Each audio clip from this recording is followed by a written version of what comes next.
घनघोर बारिश में गोपाल अपनी बैलगाड़ी लेकर मेले से लौट रहा था। आकाश में काले बादल गरज रहे थे और बिजली की चमक से पूरा जंगल डरावना लग रहा था। शाम ढल चुकी थी और अंधेरा तेजी से चारों ओर फैल रहा था। हवा इतनी तेज चल रही थी कि बैल भी आगे बढ़ने में हिचकिचा रहे थे। रास्ता कीचड़ से भरा हुआ था और बैलगाड़ी के पहिए धीरे धीरे आगे बढ़ रहे थे। हे भगवान, ये कैसी आफत आ गई। मैंने सोचा था कि शाम होने से पहले घर पहुंच जाऊंगा, पर यह बारिश तो रुकने का नाम ही नहीं ले रही। अभी तो गांव बहुत दूर है। रात में इस जंगली रास्ते पर अटक गया तो बड़ी मुसीबत होगी। घर वाले भी परेशान हो रहे होंगे। काश मैं मेले में इतनी देर नहीं रुकता। बारिश और भी तेज होती जा रही थी। पानी की बूंदें इतनी तेज गिर रही थीं कि चेहरे पर चोट सी लगती थी। बिजली बार बार चमक रही थी और गड़गड़ाहट से धरती कांप उठती थी। चारों ओर सन्नाटा था। कोई इंसान, कोई आवाज नहीं, बस बारिश की आवाज और जंगली जानवरों की दूर से आती हुई अजीब आवाजें। गोपाल का दिल धड़क रहा था। उसने कई बार इस रास्ते के बारे में डरावनी कहानियां सुनी थी, पर दिन में यह रास्ता सुरक्षित लगता था। अब रात में इस तूफानी बारिश में सब कुछ बदल गया था। तभी उसे दूर से एक घंटी की आवाज सुनाई दी। Ton ton ton. ये आवाज बारिश की आवाज के बीच भी साफ सुनाई दे रही थी। गोपाल ने ध्यान से सुना। हाँ, ये किसी मंदिर की घंटी की आवाज थी। अरे, यहाँ तो कोई मंदिर है। शायद भगवान ने मेरी सुन ली। चलो, रात यहीं बिता लेता हूँ। मंदिर में रुकना सुरक्षित रहेगा। सुबह होते ही निकल जाऊंगा। कम से कम भीगने और ठंड से तो बच जाऊंगा। गोपाल ने बैलों को उस आवाज की दिशा में मोड़ दिया। थोड़ी दूर चलने के बाद उसे एक पुराना शिव मंदिर दिखाई दिया। मंदिर पत्थर का बना था और काफी पुराना लग रहा था, पर अजीब बात यह थी कि मंदिर के अंदर से रोशनी आ रही थी। गोपाल ने अपनी बैलगाड़ी मंदिर के पास रोकी और जल्दी से अंदर की ओर भागा। मंदिर पुराना था, पर अंदर साफ सुथरा था। शिवलिंग के सामने दिए जल रहे थे और धूप की खुशबू आ रही थी। ऐसा लग रहा था जैसे किसी ने अभी अभी पूजा की हो, पर कोई दिखाई नहीं दे रहा था। प्रणाम महाराज, कोई है यहाँ? मैं गोपाल हूँ। इस तूफानी रात में मुझे शरण की जरूरत है। कोई सुन रहा है मेरी बात? कुछ देर बाद मंदिर के पीछे के कमरे से सफेद धोती पहने एक बुजुर्ग साधु बाहर आए। उनकी लंबी सफेद दाढ़ी थी और माथे पर त्रिपुंड लगा हुआ था। उनकी आंखें शांत थीं, पर चेहरे पर गहरी चिंता के निशान थे। वे गोपाल को देखकर कुछ देर चुप रहे, फिर धीरे से बोले, आओ बेटा, आओ। इस भयानक रात में तुम यहाँ कैसे भटक गए? ये रास्ता तो रात में बहुत खतरनाक है। तुम्हें पता नहीं क्या यहाँ इस जंगल में तुम अकेले आ गए? महाराज, मैं पास के गांव रामपुर से हूँ। आज मेले में गया था कुछ सामान लेने। सोचा था कि शाम से पहले घर पहुंच जाऊंगा, पर रास्ते में ये तूफानी बारिश शुरू हो गई। अब आगे जाना मुश्किल है। अंधेरा भी बहुत हो गया है। अगर एक रात यहाँ रुकने की इजाजत मिल जाए तो बड़ी कृपा होगी। सुबह होते ही मैं यहाँ से चला जाऊंगा। आपको किसी तरह की कोई परेशानी नहीं होगी। साधु ने गहरी सांस ली। उनका चेहरा गंभीर हो गया। वे कुछ देर तक गोपाल को देखते रहे, फिर बोले, ठहरो तो बेटा। मंदिर में आए हो तो ये तुम्हारा ही घर है, पर एक बात बहुत ध्यान से सुनो और याद रखो। आधी रात के बाद मंदिर से बाहर बिल्कुल मत निकलना। चाहे कुछ भी हो जाए, चाहे कोई कितना भी बुलाए, किसी की आवाज सुनो या कोई मदद मांगे, तुम इस मंदिर की सीमा से बाहर कदम मत रखना, समझे? ये बहुत जरूरी है। गोपाल को यह बात बहुत अजीब लगी, पर साधु के चेहरे पर जो गंभीरता थी उससे लग रहा था कि वे मजाक नहीं कर रहे थे। गोपाल ने सोचा कि शायद रात में कोई जंगली जानवर आते होंगे, इसलिए साधु डरा रहे हैं। जी महाराज, मैं ध्यान रखूंगा। मैं बाहर नहीं जाऊंगा। साधु ने उसे एक कोने में बैठने के लिए कहा। फिर वे अंदर गए और थोड़ी देर बाद एक थाली में कुछ फल और पानी लेकर आए।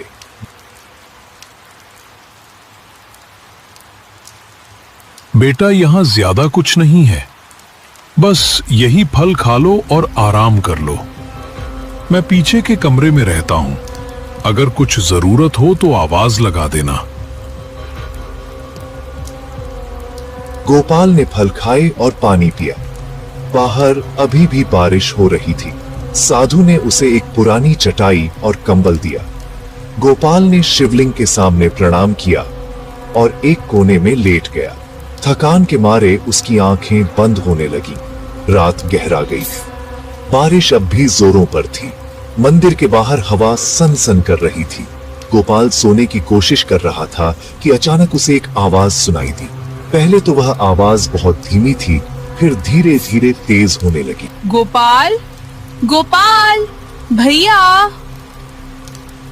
गोपाल की आंखें एकदम से खुल गईं। वह चौंक कर उठ बैठा। ये आवाज, ये तो उसकी छोटी बहन सुमन की आवाज जैसी लग रही थी। सुमन तो घर में है, यहाँ कैसे आ सकती है? भैया, कहाँ हो तुम? मुझे बहुत डर लग रहा है। प्लीज मेरी मदद करो। मैं यहाँ इस अंधेरे में अकेली हूँ। गोपाल का दिल जोर जोर से धड़कने लगा। ये आवाज बिल्कुल सुमन जैसी है। वही तरीका, वही लहजा जिसमें वो मुझे बुलाती थी जब डर जाती थी। गोपाल उठा और धीरे धीरे मंदिर के दरवाजे की ओर बढ़ने लगा। गोपाल का हाथ दरवाजे की ओर बढ़ा। उसका मन कह रहा था कि वह बाहर जाकर देखे। अगर सच में सुमन है तो, अगर उसे वाकई मदद चाहिए तो वह अपनी बहन को ऐसे खतरे में कैसे छोड़ सकता है? तभी अचानक एक हाथ ने उसका हाथ मजबूती से पकड़ लिया। साधु खड़े थे। उनकी आंखों में गंभीरता थी। नहीं बेटा, रुको, एक कदम भी आगे मत बढ़ाओ। ये धोखा है। तुम्हारी बहन यहां नहीं है। ये छाया है जो इस जंगल में भटकती है। जो भी आधी रात के बाद इसकी आवाज सुनकर बाहर जाता है, वो सुबह तक कभी वापस नहीं आता। मैंने कई लोगों को खोते देखा है।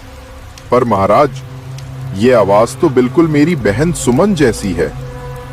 वो वैसे ही मुझे भैया कहकर बुलाती है। अगर वो सच में यहाँ फंसी है तो? साधु ने उसका हाथ और कसकर पकड़ा। यही तो इसकी चाल है बेटा। ये छाया तुम्हारे मन को पढ़ लेती है, तुम्हारे सबसे प्रिय व्यक्ति को पहचान लेती है और उसी की आवाज निकालती है। ये जानती है कि तुम अपनी बहन के लिए कुछ भी कर सकते हो, इसलिए तुम्हें बाहर बुलाना चाहती है। कई यात्री इस जाल में फंस चुके हैं। कई परिवार बर्बाद हो चुके हैं।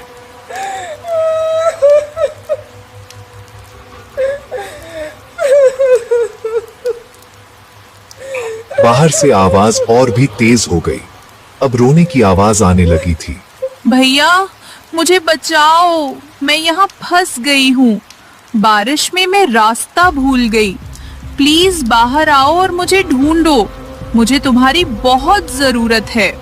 भैया प्लीज मुझे छोड़ मत दो। बहुत डर लग रहा है, ठंड भी बहुत है।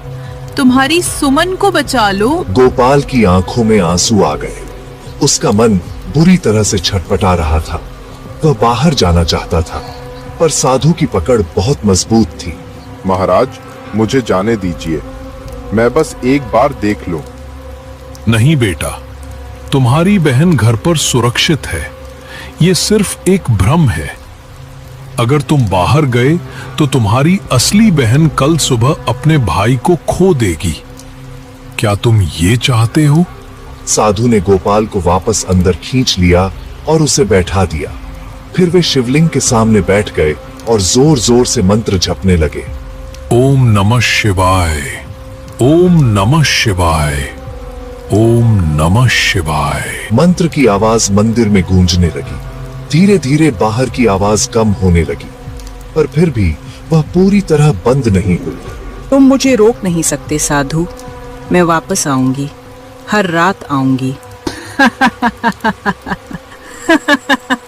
साधु ने मंत्र जपना जारी रखा। उनके माथे पर पसीना आ गया था। पूरा मंदिर एक अलग ही ऊर्जा से भर गया था। गोपाल डर के मारे कांप रहा था। कुछ देर बाद बाहर की सारी आवाजें बंद हो गईं। बस बारिश की आवाज रह गई थी। साधु ने मंत्र जपना बंद किया और गहरी सांस ली। अब सो जाओ बेटा, सुबह तक कुछ नहीं होगा, मैं यहीं बैठा रहूंगा। गोपाल कांपते हुए वापस चटाई पर लेट गया, पर उसकी आंखों में नींद कहां थी।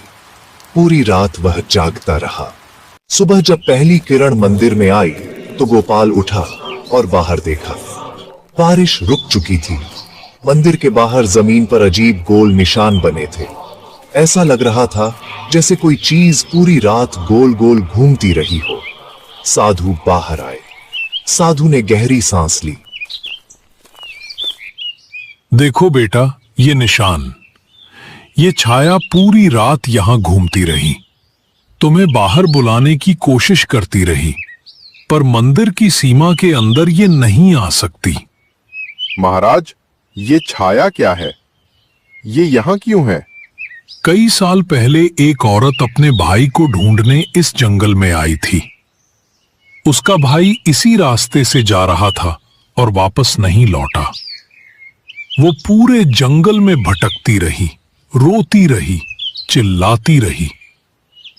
फिर एक रात तूफान में वो खो गई। उसकी आत्मा अब भी यहां भटकती है, पर अब वो अपने दुख में दूसरों को भी अपने साथ ले जाना चाहती है। ये हर तूफानी रात को आती है और यात्रियों को बुलाती है। गोपाल के रोंगटे खड़े हो गए। महाराज, अगर आप नहीं रोकते तो सुबह तक तुम्हारा कोई निशान नहीं मिलता।